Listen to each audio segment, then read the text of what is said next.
이 시간에는 출애굽기 25장 8절과 9절로 함께 은혜를 나누도록 하겠습니다. 내가 그들 중에 거할 성소를 그들이 나를 위하여 짓되 물은 내가 네게 보이는 모양대로 장막을 짓고 기구들도 그 모양을 따라 지을지니라. 아멘. 집에 갑자기 손님이 온다고 연락이 왔을 때를 상상해 보십시오. 아마 대부분의 분들이 비상사태를 선포할 겁니다. 거실에 널려 있던 옷가지들을 안방 장롱으로 급히 밀어넣고 설거지통에 쌓인 그릇들은 어떻게든 안 보이게 가리겠죠. 우리는 누군가에게 나의 정돈된 모습, 마치 모델하우스 같은 모습만 보여주고 싶어 합니다. 엉망인 상태, 정리되지 않은 나의 민낯을 들키는 것을 본능적으로 두려워하기 때문이에요. 그런데 오늘 본문인 출애굽기 말씀을 보면 참 흥미로운 장면이 나옵니다. 하나님께서 모세에게 성소를 지으라고 말씀을 하시는데 그 타이밍과 장소가 기가 막힙니다.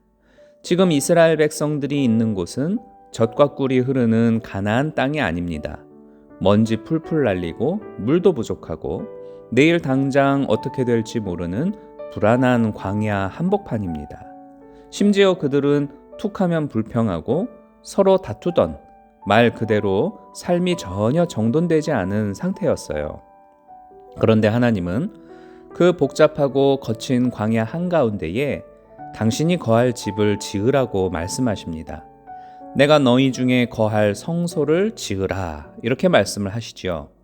보통은 우리가 완벽해지면, 우리가 성공해서 번듯한 집을 마련하면 그때 하나님을 모시겠다고 생각을 합니다. 하나님, 제가 이 나쁜 습관 좀 고치고 나면요, 제가 이 문제 좀 해결하고 여유가 생기면요, 라면서 우리는 자꾸 하나님의 방문을 뒤로 미룹니다.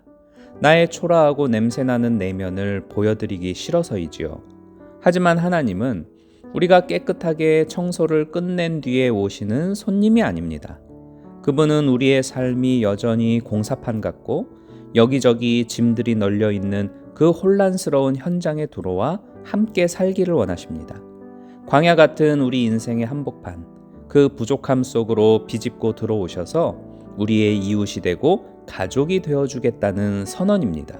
중요한 것은 하나님께서 무작정 집을 지어라 하고 숙제만 던져주신 게 아니라는 점입니다. 9절을 보면 하나님은 성막의 모양과 기구들의 식양, 즉 아주 구체적인 설계도를 직접 보여주셨습니다. 이것은 무엇을 의미할까요?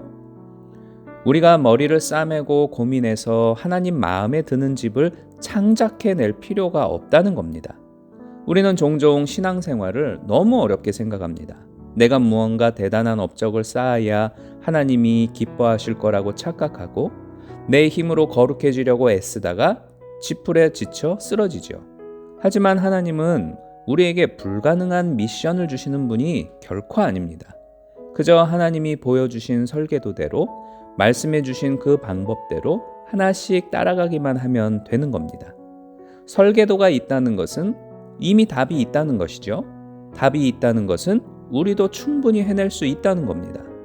하나님은 우리의 연약함을 누구보다 잘 아시기에 우리가 감당할 수 있는 방법으로 하나님께 나아오는 길을 열어주셨어요.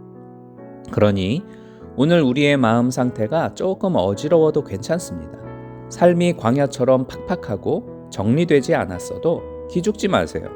하나님은 완벽하게 세팅된 호텔룸을 원하시는 게 아니라 부족하면 부족한 대로 나의 삶이라고 하는 텐트 속에 함께 머물고 싶어 하시는 분입니다. 우리가 할 일은 그저 마음의 문을 열고 주님이 주신 말씀이라고 하는 설계도를 따라 하루하루 작은 순종의 못을 박는 것입니다. 거창하지 않아도 됩니다. 오늘 하루 내 삶의 한가운데에 하나님이 앉으실 작은 의자 하나를 내어드리는 것, 그거면 충분합니다. 그렇게 하나님과 동거하기를 시작할 때 거칠었던 우리의 광야는 어느새 가장 안전하고 포근한 성소가 되어 있을 것입니다. 이 말씀을 통해 나의 일상 속에 이미 들어와 계신 하나님을 발견하는 그러한 하루가 되기를 주님의 이름으로 축복합니다.